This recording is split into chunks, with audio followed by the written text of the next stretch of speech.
네, 안녕하십니까. 볼파르트 파넨베르크의 자연신학 강독, 오늘 61번째입니다. 지난번 60번째 강독에서 인상 깊었던 것은 다음과 같습니다. 영원성은 시간이 그렇게 쭉 영원하게 늘어나는 게 아니라 모든 시간이 동일하게 되는 차원, 그렇게 생각하시면 될 겁니다. 그게 좀 확 와닿지는 않을 거예요. 어떻게 그렇게 동일해지는데 그게 말이 되나? 그럼 어제하고 오늘이 있고 구분이 되지. 그리고 내일도 있고 그러면 완전히 다른 건데 그게 어떻게 동일하다는 거야? 다르죠. 그럼 똑같다는 얘기가, 같다는 말이 어제와 오늘이 같다는 게 아니라 그거는 우리가 순간에서는 나열돼서요 구별됩니다.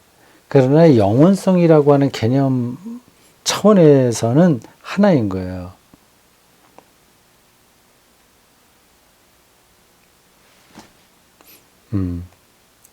그러니까 지금 우리가 어떻게 하나님의 영원성을 경험하냐, 이게 핵심이겠죠. 그거는 이미 지금 여기 살지만 하나님의 미래를 이 사람 표현으로 미리 내다보고 그걸 기대하는 믿음으로 우리는 하나님의 영원한 생명에 참여하는 겁니다. 요한복음 기자가 그걸 얘기하고 있죠. 예수를 믿으면 죽어도 살고 살아서 믿는 자는 영원히 죽지 않는다.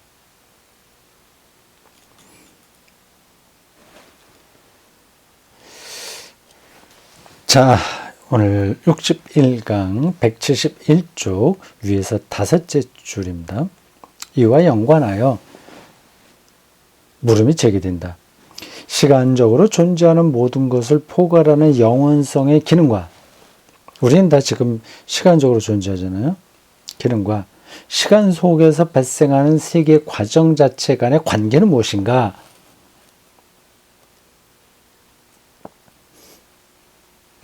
그 영혼과 시간의 관계를 얘기하는 겁니다.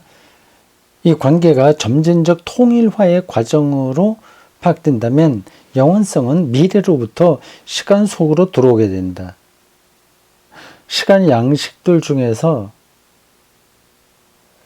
시간 양식, 시간을 어떻게 보느냐는 그 양식이요. 형식? 시간에도 양식이 있나? 어떤 뜻인가? 시간 양식들 중에서 창조의 그걸 시간을 이렇게 순환하는 걸로 보는가? 이렇게 과정으로 보는가? 그런 차이이겠죠. 시간 양식들 중에서 창조의 영원한 활동에 가장 가까운 양식을 꼽는다면 그것은 바로 과거가 아니라 미래다. 그럼 여기 양식은 과거, 현재, 미래 이걸 얘기하나? 세계는 지나온 세계의 과정과 함께 존재하는 것이라 할지라도 결국 미래로부터 창조된 것이다.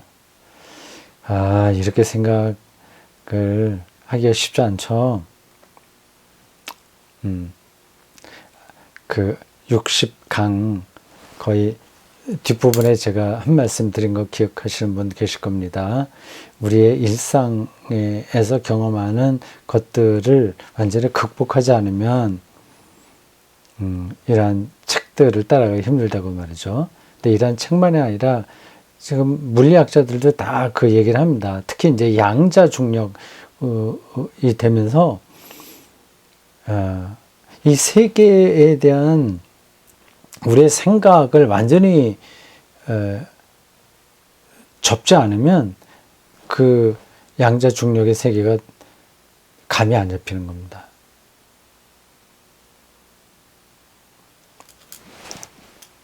그 선입견을 우리가 극복하기가 쉽지 않아요.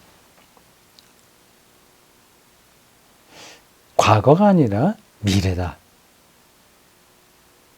창조활동에 맞는 것은. 세계는 지나온 세계 가정들과 함께 존재하는 것이라 할지라도 미래로부터 창조된 것이다. 그러므로 창조로서의 세계 이해는 영원히 동일한 세계 질서 개념을 배제할 뿐만 아니라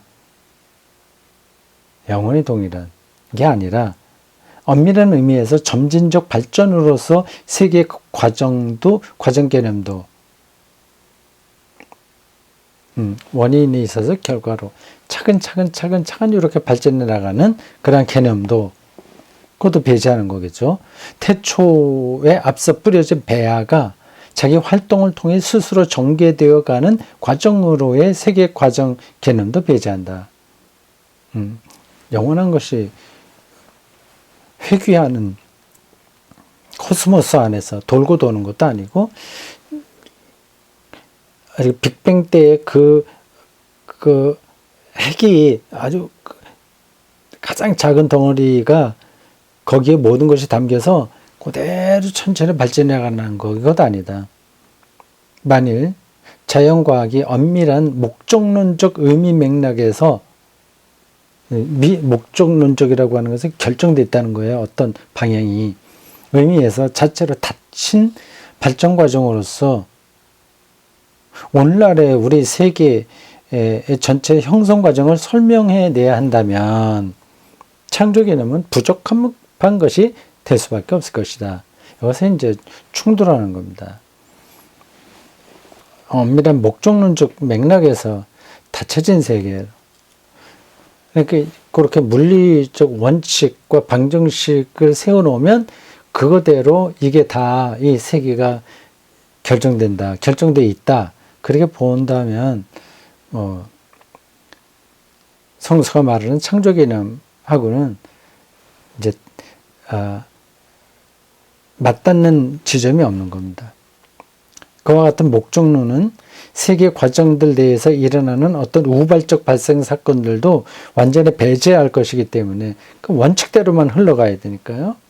우리의 자연 이해는 하나님 개념의 출발점을 더 이상 제공할 수 없을 것이고, 따라서 하나님 개념은 어떤 성서적 형태로 제시되더라도 우리의 자연 이해에 중요한 것으로 간주될 수 없을 것이다. 그런데 많은 물리학자들이 그렇게 생각하고 있겠죠. 각조 59번 보겠습니다.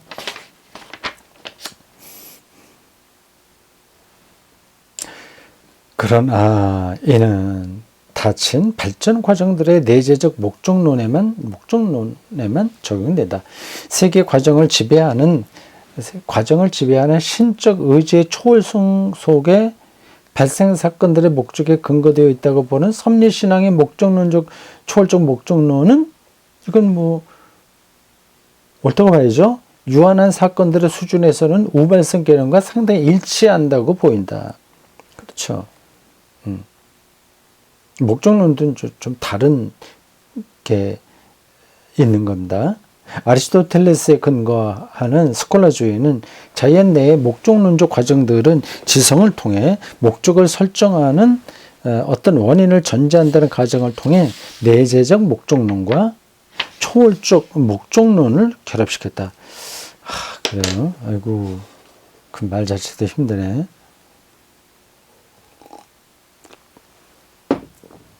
그러나 이 과정은 자기 조절적 물질 과정들의 두뇌 학적 형태들에 근거한 자연 발생 사건들의 목적론이 제시되고 있는 현대적 개념체계 속에서 전혀 자리를 찾지 못한다. 그 때문에 내재적 목적론은 안에 있는 그 내재하에 있는 것의 메커니즘, 물리학적인 원칙, 방정식에 따라서 목적으로 간다. 목표를 향해서 간다. 내재적 목적론은 종교를 후원하는 그 오래된 기능을 상실하고 마침내 종교적 근거를 필요로 하지 않는 그야말로 그 자체로 소멸되어 가는 과정을 그려주는 가장 폐쇄적인 모델로 변해가게 된다. 이런 쪽의 입장에 선 물리학자들이 훨씬 많을 겁니다. 이런 류의 체제가 가장 발전된 형태로 생명의 구조를 그리고 인간 삶의 구조를 부분적으로 표상한다는 사실은 신학적 추론에서는 독립과 자유를 그 특징으로 내세울 것이다. 이게 무슨 말이야? 독립과 자유를? 거기서부터 이제 신학은 더 이상 잊지 못하고 뛰어나온다는 얘기 아닌가요? 직역이라서. 자유와 독립성 개념 속으로 살아있는 모든 것이 특별히 인간 존재가 폐기되고 그와 연관하여 모든 생명의 신적 기원에 반하여 독자적 자아를 만들어내려는 죄스러운 유혹이 고기를 여기가 좀 번역이 직역이 돼갖고 그냥 골치가 아프네요. 그냥 지나가도 됩니다.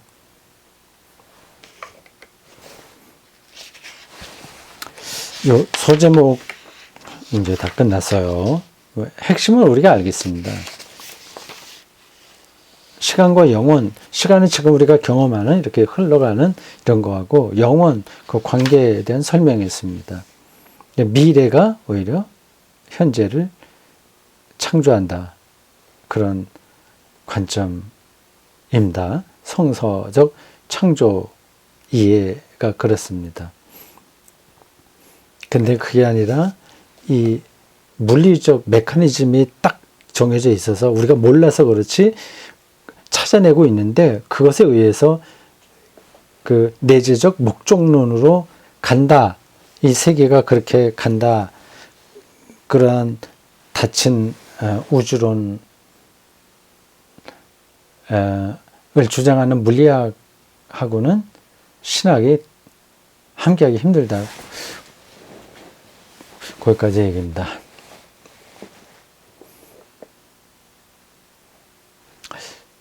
다음 소제목이 나옵니다. 창조와 다양한 우주론적 모델들. 우주론적 모델들이 다양하다는 거예요. 거기서 어울리는 창조 개념과 어울리는 모델이 뭔가 그걸 파넨베르크가 얘기할까요? 제가 기억은 못하겠습니다. 근데 파넨베르크가 활동하던 그 90년대의 그 물리학하고 지금의 물리학에 어떤 변화가 있었을지 잘 모르겠습니다. 그 당시에는 우주론적 모델이 여러 개였는데 지금은 하나로 모아지고 있나요? 그것까지는 제가 말할 자신이 없습니다. 근데 하나로 모아지기는 힘들죠. 그건 뭐 이미 그렇게 되면 이미 세계가 뭔가를 우리가 다 안다고 하는 건데 그거는 아직 멀었죠. 이런저런 여러 가지 모델이 지금도 제시되고 있을 겁니다. 창조로서의 세계 개념은 이게 성서가 말하는 바이죠. 바이체커의 모델을 통해서도 또한 조던의 모델을 통해서도 전개될 수 있다. 그래서 다음의 사실이 이내 명증해진다. 신학적 창조론은 이런저런 과학적 가설에 구애받지 않는다. 여러 모델들이 있으니까 어느 하나에 구애받지는 않는다는 뜻이죠. 비록 만약 검증 가능하다면 창조 개념을 배제하는 과학적 가설들이 불가능하다고 말할 수는 없겠지만 그러나 어쨌든 창조론은 다양한 과학적 모델들을 통해 증명될 수 있다고 보인다.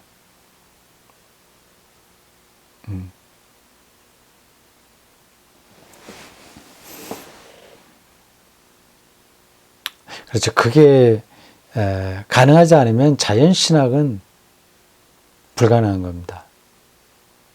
근데 그거는 그게 불가능하다면 더 이상 신학은 창조에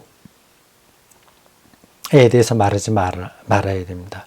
대신 인간의 죄, 인간의 뭐 안식, 인간의 뭐 종교 경험, 뭐 그런 것에 집중해야 되겠죠. 혹은 인간의 윤리 문제를 다룬다거나 그렇습니다. 근데 파넨베르크는 가능하다 이렇게 보고 있죠.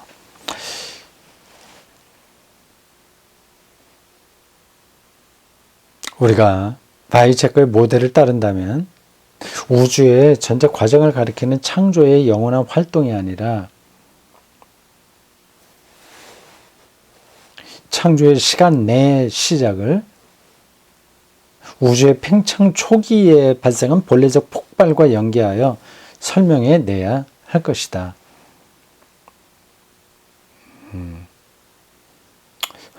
근데 그게 어떤 건지는 지금 제가 다시 설명할 자신이 없습니다. 그러나 본래적 폭발에 선행하는 물질 조건의 난점이 곧장 신적 기원을 의미하는 것으로 해석되어서는 안 된다. 이는 본래적 폭발 작용은 그의 선행하는 조건으로부터 이해되지 않는다는 사실에 명징하게 드러난다. 여기에는 일종의 이원론이 전제되고 있다. 하지만 오히려 창조 활동은 자연사의 흐름과 맞물려 있는 세계의 미래와 연관성을 갖고 있고, 이는 베르그송과 화이트헤드의 맥락에서 그 자체로 굴러가는 자연의 규칙적인 경향들을 거스르는 것이다. 이런 맥락에서 그 자연사의 흐름은 여전히 요동운동을 통해 형태들의 발생으로, 더 나아가 생명의 기원으로, 그리고 최종적으로 인간 존재로 진행될 것이다.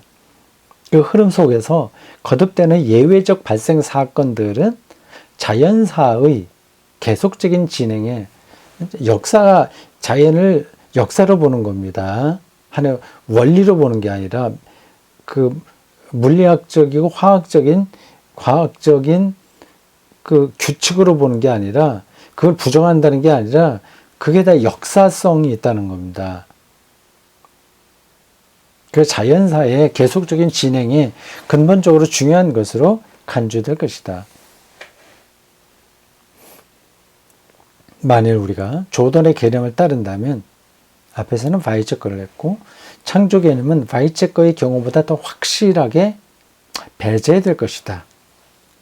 왜냐하면 조던의 모델에서 창조는 이미 태초에 완결되었고, 그 이후 과정은 내재하는 법칙들을 통해서만 진행되어 가기 때문이다.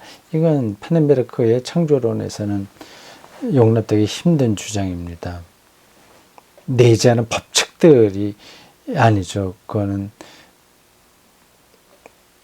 미래가 오히려 현재를 끌어가는 힘인데, 이거는 과거가 치고 나가는 힘이 되는 거죠.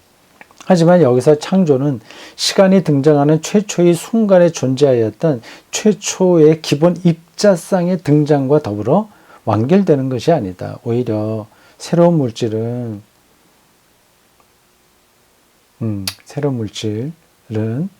시간의 매 새로운 계기 속에서 계속 발생한다.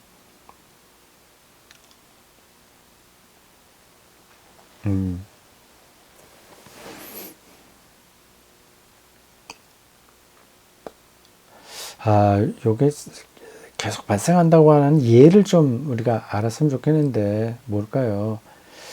옛날에는 몰랐던 전기, 전자하고 자기장, 이런 것들을 가리킬까요? 또 이 세상, 이 우주에는 그런 힘들이 점점 몰랐다가 계속 나오지 않습니까? 그런 걸 얘기하나? 계속 발생한다고 하는데, 근데 전기와 자장이라고 하나? 전장과 자장인가?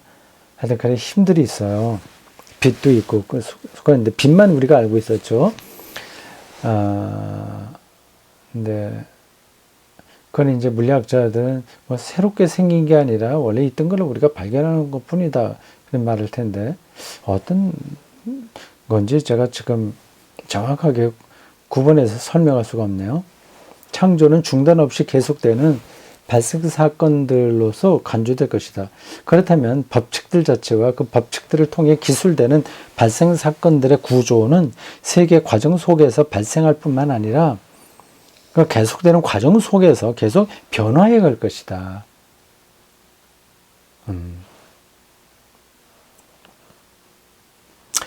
자, 됐고, 그 하나하나는 너무 전문적이라서 제가,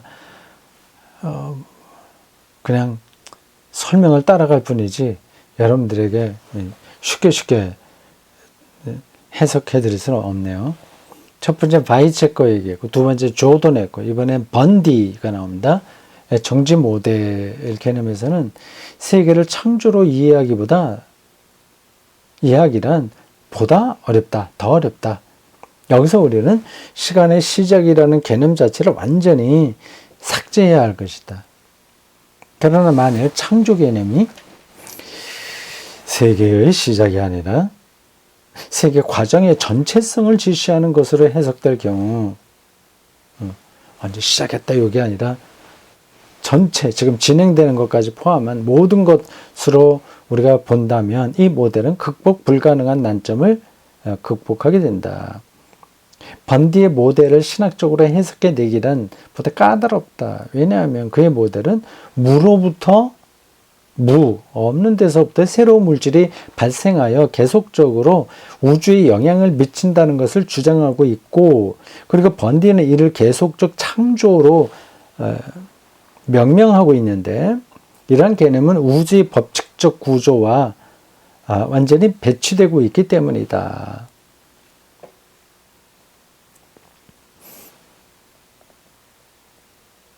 새로운 물질의 계속적인 발생이라는 번디의 개념은 바로 우주적 형태와 질서의 불변하는 특성을 보존할 목적으로 도입된 것이다. 그와 같은 거대한 범위에서 발생하는 엄청난 우발적 요인들을 차치하고라도 그와 같은 극단적인 방법으로 우발성 문제를 다루는 것이 설득력이 있는지를 묻지 않을 수 없다. 더구나 이 모델 속에서 하나님의 활동은 우주의 계속적인 기능에 필요한 새로운 물질을 계속 중단 없이 공급하는 역할을 맡는 데 제한되고 있다. 제한되고 있다. 뭐 대충은 따라갈 수 있습니다.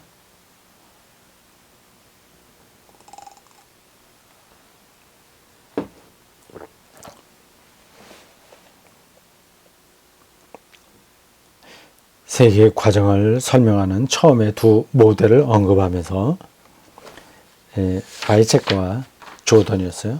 그리고 세 번째 모델에 근거하여 이건 번디죠.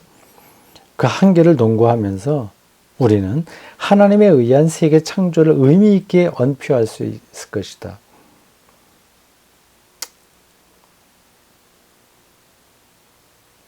왜냐하면 이상의 세 모델은 발생 사건들의 우발성을 담지하고 있기 때문에 핵심 이야기였어요. 우발성을 이 모델들은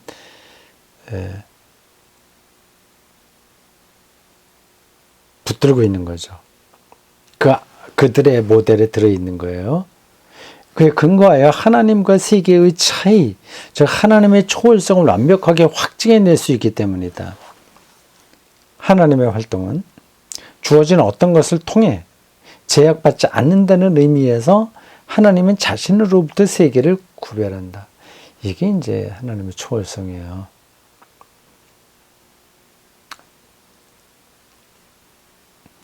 미래에 이미 가 있는 존재라고 한다면 지금의 이것으로 현재 지금까지 나온 것으로 제약받지 않죠. 그러므로 신적 활동은 우발적이다. 아주 이상하게 막 이렇게 저렇게 제멋대로 일어난다는 뜻으로의 우발성이라고 말하는 거 아닙니다. 세계로부터 구별된다는 뜻이기도 하네요. 요 맥락에서 보면요. 즉 기존하고 있는 것과 관련하여 생각해 볼 때 발생 사건들의 계속적인 과정 속에서 신적 활동은 우발적인 것으로 간주될 수밖에 없다.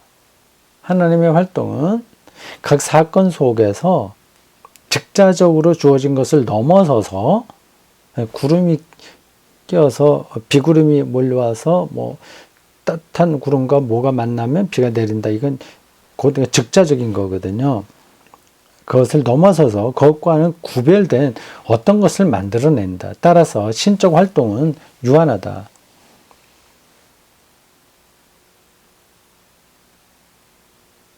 이게 무슨 말이야? 유한하다는 무한하다로 나올 줄 알았더니 반대로 나왔어요. 하나님의 활동은 각 사건 속에서 직접적으로 주어진 것을 넘어서서 그것과는 구별된 어떤 것을 만들어낸다. 그렇다면 당연히 신적 활동은 초월적인 거죠. 그러면 유한하다고 표현하면 안 되는데, 무한하다고 해야 되는데, 한계가 없다고 해야 되는 거 아니에요. 직접적으로 주어진 것을 넘어서는 것을 행할 수 있으시니까. 이상하네. 이게 이상하네. 유한이라고 완전히 반대 같은데.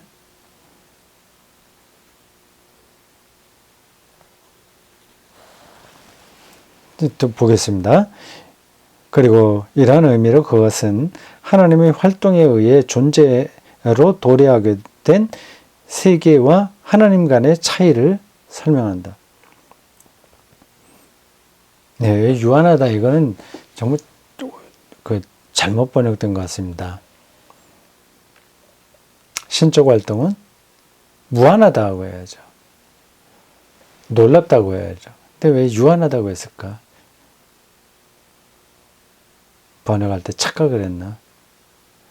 아니면 자기는 알고 있는데 어쩌다가 잘못 쓴 건가요? 이 출판사에서 이런 것들은 좀 걸러줘야 되는데, 모르겠습니다. 제가 잘못 봤는지도요.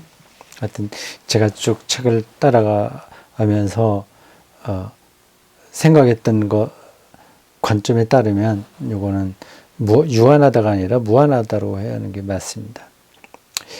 자, 그럼 뭐 됐어요. 또 결정적으로 중요하진 않습니다. 물리학의 세계 모델에 따라서 그 하나님의 창조를 같이 어울려서 할 수 있는 게 있고 없는 게 있는 것, 없다는 것, 그리고 어떤 부분에서 그게 가능하냐 하는 것을 설명하고 있습니다. 대표적으로 세 사람 예를 들었습니다. 바이제커, 조던, 반디. 바이제커와 조던과 번디의 모델을 통해 우리는 세계 네 사건들 속에서 하나님의 계속적인 창조 활동이 이루어지고 있음을 말할 수 있다. 이 세 모델 모두에서 형태들의 발생은 통계학적 의미에서 예외적인 사건으로 간주될 수 있고 따라서 우발적인 사건으로 간주될 수 있다. 형태들의 발생. 사람이 있다거나 지구가 있다거나 그게 모두 형태잖아요. 우발적인 사건으로 간주될 수 있다. 그럼에도 불구하고 모든 발생 사건들은 사실 사건은 다 발생한 거죠. 근데 굳이 발생이라고 하는 것을 붙였을지 그건 잘 모르겠어요. 의미를 더 분명하게 하려고 붙일 수 있긴 있습니다. 근데 사건들은 발생하지 않으면 사건이 아니잖아요. 발생 사건들은 이게 원어로 어떻게 됐는지 제가 잘 모르겠어요. 곧 하나님이 특정의 법칙들과 작용력에 따라 자신의 우발적 활동을 통하여 스스로를 제한하는 방식으로 일어났다는 사실을 그 모델들은 표현하고 있다. 이게 그 말인가? 앞에서 말한 그 유한하다고 하는 게 이 뜻인가요?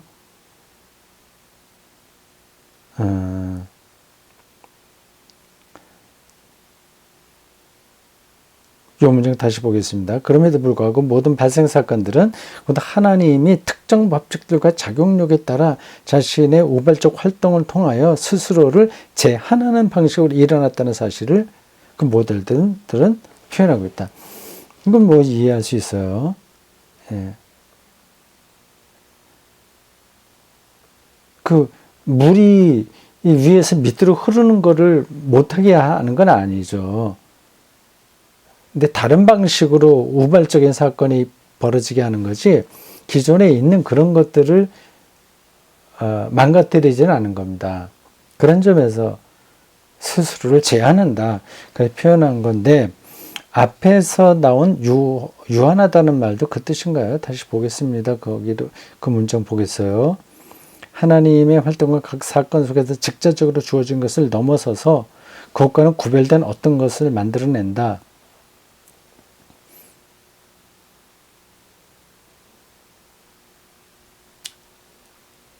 예, 따라서 신적 활동은 유한하다. 따라서라고 하는 것 때문에 좀 느낌이 이상했습니다. 어떤 것을 만들어낸다. 이런 점에서 신적 활동은 유한하다고 할 수 있다. 뭐 이렇게 하면 좀 자연스러운데요. 직자적으로 주어진 것을 부정하지는 않고 그것을 넘어서서 하는데, 요 밑에 나온 문장에 의하면 그 직자적으로 주어진 것에 자기를 제한시키는 방식으로 우발적인 사건을 만들어낸다. 뭐 이렇게 보면 될 것 같습니다. 그럼 뭐 저 유한하다고 하는 저 표현은 뭐 틀린 건 아니네요.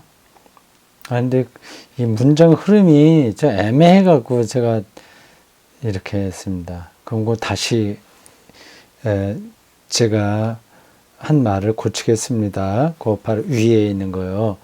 신적 활동은 유한하다. 그 문장 맞습니다. 저는 무한하다고 하는 게 맞지 않나 생각했는데 그건 아니다. 고치면 되겠습니다.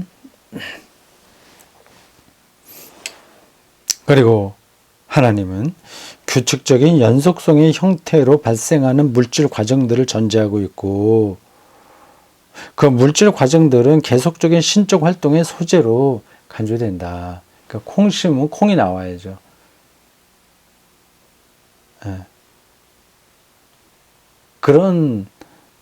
그렇게 하나님이 자기를 거기에 제한시키면서 이제 우발적인 일들을 펼치시는 거죠. 이와 같은 신적 활동 속에서 새로운 형태의 과정들이 발생한다. 진화도 이제 이렇게 생긴 겁니다.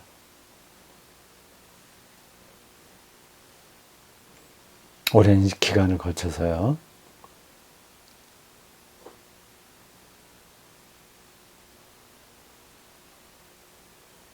그러니까 네, 됐습니다. 그 설명도 안 해도 되겠어요. 뭐 그렇게 복잡한 이야기는 아닙니다. 이 세 모델 각각은 신학적으로 일정한 한계들을 안고 있다. 그 하나하나를 우리가 따라가기도 힘든데 각각의 그 한계들을 우리가 설명해야 된다면 참 까마득한 이야기입니다. 판넨베르크가 그걸 잘해주고 있네요. 이런 점에서 선생님이죠. 즉 번디의 모델은 세계의 시작 개념을 배제하지 않지만, 그러나 그 개념으로부터 어떤 적극적인 함축성도 이끌어내지 못한다. 그냥 그렇게 굴러가게 돼버리죠. 더구나 우리가 그 모델을 통해 우주의 역사성에 대해, 즉 우주의 연속된 발전 국면들에 대해 말할 수 없다는 것은 보다 심각한 낮점이다. 그렇지만 번디는 적어도 우주 내 개별 기들의 역사적 유일무이성은, 특별히 별들과 은하들의 역사적 유일무이성은 인정한다. 유일무이성.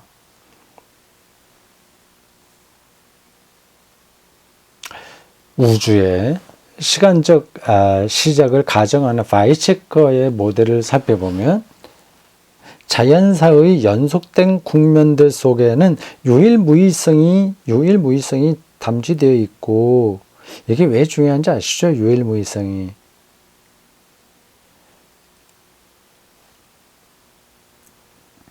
그게 전제된다면 물리 과학의 방정식들도 절대적이지 않다는 게 성립되기 때문에 그렇습니다. 과학이란 그게 반복해서 일어나야 성립되는 거잖아요.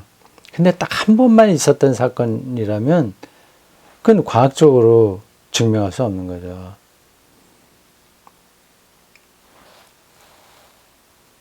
그러니까 모든 사람 다 포함해서요. 저라고 하는 사람이 이 시간 이렇게 여기서 언제 태어나서 지금까지 살아오고 있습니다. 이게 유일무이성이라고 하는 말은 이 똑같은 이러한 정릉섭이라고 하는 사람을 생물학적으로 만들어낼 수 없다는 뜻입니다.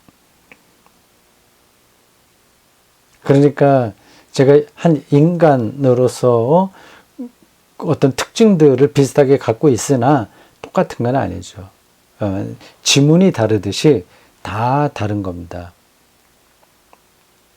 유일무이성이 담지되어 있고, 그래서 각 개별 사건들의 궁극적 유일무이성이 전제되어 있다. 그러나 여기서는 세계의 우발적 시작에 상응하는 우발적 목적 개념이 배제되어 있다. 바이체커의 모델은 형태들의 형성과, 형태라고 하는 게 이게 독일어는 게슈탈트일 것 같은데, 근데 그냥 우리말로 이렇게 하니까 의미가 잘 안 들어와요. 형태들, 어떤 사건들이라는 의미도 됩니다.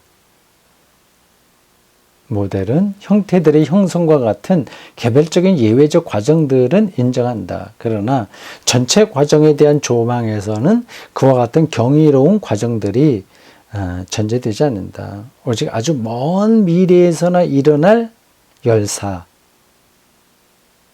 개념만이, 열사, 히트, 열, 데스, 죽음. 열로 죽는다는 게 뭐죠? 태양이 폭발해서 그 붉은 거성이 되면 다 주변에 있는 행성들을 잡아먹는다. 그 얘기하는 건가? 그건 아닐 텐데. 열사 개념이 뭘까요? 열사 개념만이 세계의 목적을 설명할 후보 개념이 될 뿐이다.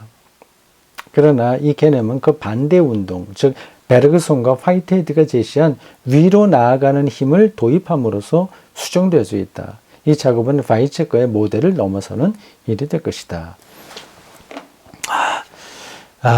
수고 많이 했습니다. 공부하느라고 수고 많이 하셨어요. 네, 곧 봄이 오겠죠? 자, 다음 시간에 보겠습니다.